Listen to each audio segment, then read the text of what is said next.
ചായ കുടിയും കഥ പറച്ചിലൊക്കെ കഴിഞ്ഞ് എല്ലാവരും പൂളിലേക്ക് ഇറങ്ങിയിട്ടാ. ചിന്തുവിനും പീലിക്കായിരുന്നു ഏറ്റവും കൂടുതൽ പൂളിലേക്ക് ഇറങ്ങാൻ തിടുക്കം. രണ്ടിനും നീന്തൽ അറിയാവുന്നതുകൊണ്ട് കുഴപ്പമില്ല.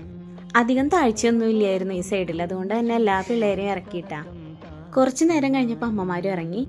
എല്ലാവരും മാക്സിമം നന്നായിട്ട് പൂളിൽ എൻജോയ് ചെയ്തിട്ടുണ്ടായിരുന്നു. നല്ലോണം ഇരുട്ടായിട്ടാണ് കേട്ടോ എല്ലാവരും കയറിയത്. കുറച്ചു നേരം ക്യാരംസ് കളിച്ചു.